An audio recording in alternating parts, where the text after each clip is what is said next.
بسم اللہ الرحمن الرحیم۔ السلام علیکم۔ حضرت خواجہ نظام الدین اولیاء رحمۃ اللہ علیہ کے زمانے میں ایک ہندو جوگی یعنی تارک الدنیا ہندو تھا۔ اس نے یہ مشق کی ہوئی تھی کہ ہر قسم کے مریض پر صرف اپنی نظر ڈال کر مرض کو سلب اور جذب کر لیتا تھا۔ ایک مرتبہ حضرت پر ایک بیماری کا دورہ پڑا جس میں آپ بے ہوش ہو گئے۔ ہوش آنے پر خدام نے عرض کیا کہ حضرت اگر اجازت ہو تو فلاں جوگی کے پاس جو مرض فقط دیکھ کر ہی سلب کر لیتا ہے آپ کا پلنگ لے چلیں۔ آپ نے فرمایا کہ خبردار ایسا مت کرنا، کیونکہ اندیشہ ہے کہ لوگوں کے عقائد میں خرابی پیدا ہو جائے گی، یعنی ہندو جوگی اور اس کے ماننے والے کہیں گے کہ جوگی کی کوئی حیثیت ہے وغیرہ۔ اتفاق سے ایک دن پھر حضرت کو دورہ پڑا اور بے ہوش ہو گئے۔ مریدین کو اپنے پیر و مرشد سے بے حد محبت و احترام کا درجہ ہوتا ہے، خلوص ہوتا ہے۔ وہ اپنے پیر و مرشد کی تکلیف برداشت نہیں کر سکتے۔ آپس میں مشورہ کر کے اسی بے ہوشی کے عالم میں اپنے شیخ کا پلنگ اٹھا کر اس جوگی کے مکان پر جا رکھا اور حضرت کے فرمان کے خلاف کرنے اور آپ کی ناراضی کا تدارک معافی چاہنے سے سوچ لیا کہ اپنے پیر و مرشد سے دل و جان سے بعد میں معافی مانگ لیں گے۔ جب حضرت کو اس ہندو جوگی نے دیکھا کہ اتنی بڑی ہستی میرے پاس آئی ہے، وہ تو پھولے نہ سمایا۔ دل میں سوچا کہ اب میری دکان خوب چمکے گی۔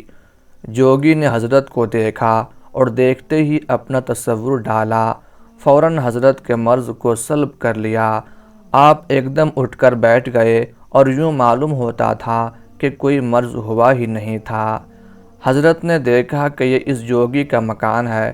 آپ سمجھ گئے کہ یہ لوگ محبت کی وجہ سے میری تکلیف برداشت نہیں کر سکے، اس لیے ازراہ شفقت کسی کو کچھ نہیں کہا، بلکہ اس جوگی کی طرف متوجہ ہوئے اور دریافت فرمایا کہ یہ بتلاؤ کہ یہ تاثیر جو تمہارے اندر ہے یہ کیا ہے اور کس عمل کی بدولت ہے۔ اس نے دست بستہ یعنی ہاتھ جوڑ کر عرض کیا کہ میرے پاس صرف ایک چیز ہے، وہ میرے گرو یعنی استاذ نے مجھ کو تعلیم دی ہے، اور وہ یہ کہ اس نے یہ کہا کہ ہمیشہ نفس کے خلاف کرنا، مطلب یہ کہ نفس کا چاہا ہرگز نہ کرنا۔ بس میرے پاس صرف یہی ایک عمل ہے، اسی کی بدولت یہ تصرف و تغیر اور تبدل کرتا ہوں اور مرض کو فوراً سلب کر لیتا ہوں۔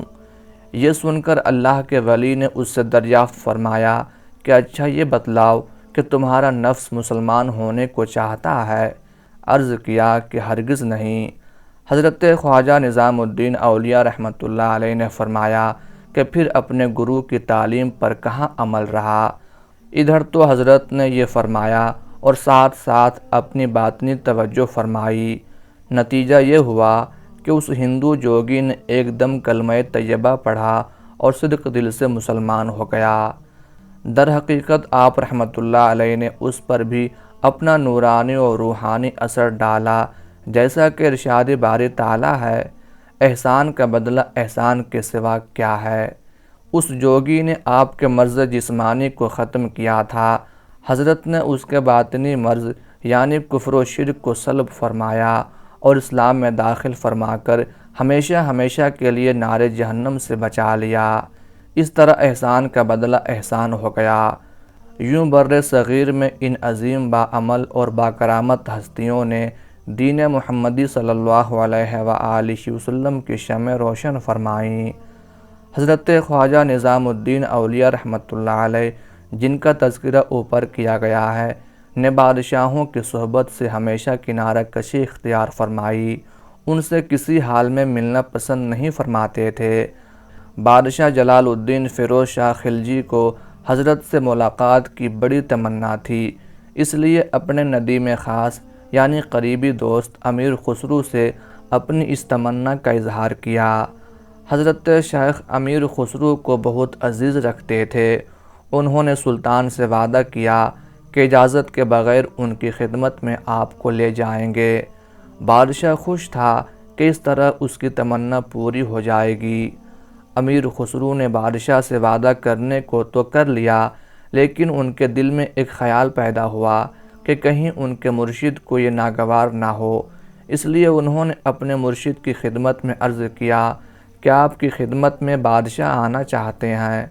حضرت اسی وقت دہلی چھوڑ کر اپنے پیر و مرشد حضرت خواجہ فرید الدین گنج شکر رحمۃ اللہ علیہ کے مزار کی زیارت کے لیے اجودھن روانہ ہو گئے۔ بادشاہ کو جب یہ خبر ملی تو امیر خسرو سے باز پرس کی کہ حضرت کے پاس میری حاضری کا راز کیوں فاش کیا؟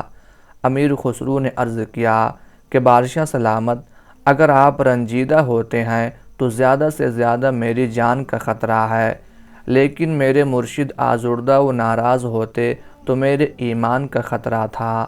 سبحان اللہ، کیا خوب جواب تھا! یہ جواب سن کر بادشاہ خوش ہو گیا۔ اللہ تعالی ہمیں بھی ایسے نیک لوگوں کے نقش قدم پر چلنے کی توفیق عطا فرمائے، آمین یا رب العالمین۔